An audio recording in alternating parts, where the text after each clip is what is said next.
I think we need to set realistic expectations, and we need to find ways to actively manage some of that stress. I'm a firm believer we can't care more than the client. The reaction is freaking out when you hear something, and a response is a thoughtful, I thought through it, these are the facts, these are your options. Is being an insurance agent stressful? Well, we're going to find out. I am here with Therese Potter, the ninja of insurance, and I am Stephen Harrington Dakota, the diva of insurance. And we're going to spend some time today talking about stress as a choice, right? How do we overcome it? How do we know what it is? And is being an agent stressful? The truth, stress is part of our job every day. Stress is part of every job and every person's life. But staying stressed, that's really a choice. Some agents thrive in today's market while others are constantly feeling overwhelmed. And the difference is how we manage stress. So today we're going to talk about taking control of your stress instead of letting it control you, because we all get to choose our attitude and what we let affect us. And we're going to be talking about our 4-part live training to help you shift your mindset and manage stress like a pro. So with that being said, we're going to break down what makes insurance feel so stressful and why it doesn't have to be. Therese, why do agents feel so stressed? Let me see. Let's talk about it. Rate increases and non-renewals, client complaints and unrealistic expectations. Those unrealistic expectations sometimes can be placed on themselves. So unrealistic expectations or from their leaders, and heavy workloads and feeling like you're always behind. What do you think? I think that not everybody's drowning in stress. I think it's Really? a choice. Again, I think that part of it is staying in control and not letting stress consume them and how they respond to challenges. So if stress is a choice and if agents choose how to manage it better, it's something we really need to think about. Therese, what are some things that you do? I know that you do some exercisey, ninja-y things. What are some things that you do personally to reduce stress? So I actually train in Tai Chi, and I actually teach Tai Chi. I realized that I needed to find, I can be a very explosive, frustrated person. I've done karate and martial arts all my life. So I looked for something that was more calm. I found a martial arts that does sashes, which is meaning the style is more calming, more not so harsh. And that actually had Tai Chi in it. So I started doing the Tai Chi and I learned how to basically turn my brain off. So it's a moving meditation where you're not thinking about the world around you. You're thinking about the postures and the movements and, the weight shifts. And it does take a long time to really learn how to reduce the stress. But it is also very, very important to learn how to harness it, because stress can actually hurt you. It can actually hurt your health. So look for different ways to harness that stress and make your life less stressful. Choosing stress versus choosing control. So which one are you choosing? Are you choosing stress or are you choosing control? It's not about what happens. It's about how you react to it. How are you reacting to stress? Stephen, how are you I reacting? think I think it's all in how you choose to stay in control. What we can control versus what we can't. And that's what makes the big difference. I think that we get in the mindset of we have to make every client happy, that it has to be 100% of the time, that no matter what the issue is, we have to solve it in the call in a positive way, or in sales, we have to make sure that the client really loves us and loves what they're getting and really loves the fact that we saved them thousands of dollars, even though it might not be a reality, and feeling like we have to fix everything, right? It's kind of like the perfect imposter syndrome of everything has to be perfect, everything has to be great. And then when it starts to go off the rails, you start to get stressed. So I think we need to set realistic expectations, and we need to find ways to actively manage some of that stress. I'm a firm believer we can't care more than the client. Our job is to educate and advise, not to stress about the client's decision. We need to set boundaries and we need to move on. Like, I will explain something to a client if I think they need it. If they say no, I try to rephrase it or ask them what they don't like about it. And if they say no again, I'm going to document it and move on. Like, I know they might need it, but at the same time, I can't force anybody to buy something or do something. It's their choice. Just like if they don't want to send a photo of the roof, great, then you're not going to have a policy and I can't help you. right? We all make choices.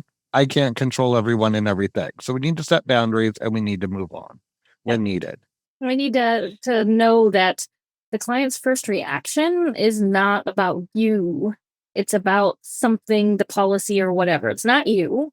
So you need to let them vent, then respond with facts and options. So if a client calls you upset, first thing you need to do is listen. I understand. Let them keep talking.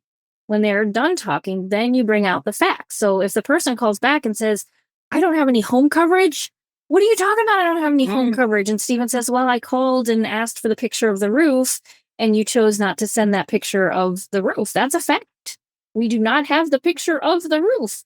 And your options now are to send us a picture of the roof, and we will reach out to other companies to try to obtain coverage. But at this point, we do not know what that looks like because other carriers may not cover it.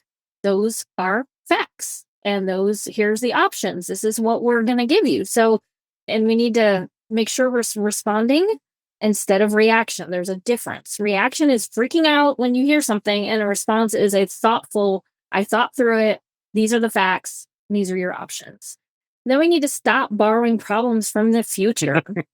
We just take those problems. Oh, that client's going to call me because their policy is going up $200. That's a problem from the future that we do not need to be messing with because it'll just stress you out. And it may never happen. That client may just pay it because they know prices are going up and move on. So you need to focus on today's priorities, not tomorrow's what ifs. And Steven, it's your turn to talk about the eat the frog. Make sure that we are tackling the most difficult thing first thing in the morning so that we can move on with our day. Congratulations. It won't consume us and we can stop thinking about it if we just get it done. Just like we can take that spicy client and lock them in a drawer. We can't let it take over our whole day. We need to move on after the call. So take the situation, deal with it, and lock it away. Save it for never. I also like to think like you have no power here, right? It's maybe a poor attitude, but from time to time, I get a spicy client and I'm like, uh-huh.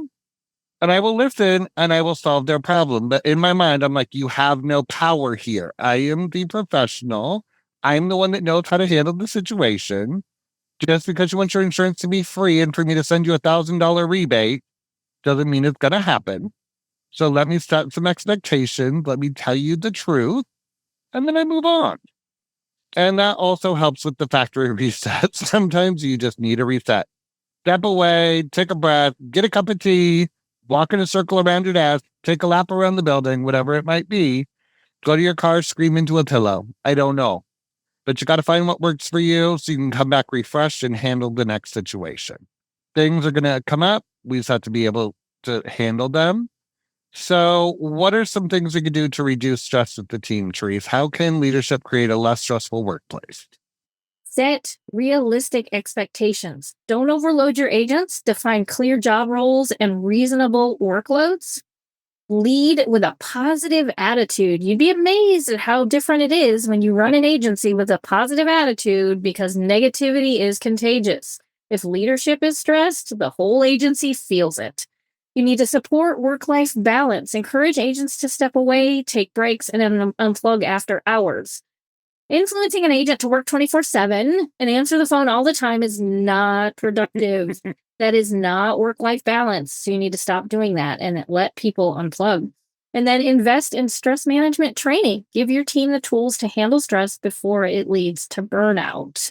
So speaking of training, we've developed a 4-part live virtual training to help agents take control of their stress and stay in the industry long term.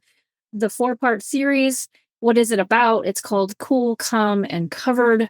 It's about mindset shifts and stress management, how to help your team manage stress, how to stop stress before it starts, how to set boundaries and avoid burnout, techniques for handling difficult clients with confidence. So with this blog banter, you will find a link to register. Spaces are limited, so make sure you grab your space for that for you and your team.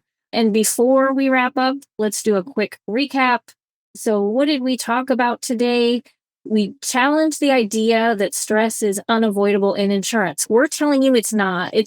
You don't always have to have stress in your agency. It is avoidable, and you can train people on how to handle stress. So take the tips we talked about today, work on them with your staff, and join our 4-part live training to help reduce stress in your agency. You can find it at us at agencyperformancepartners.com.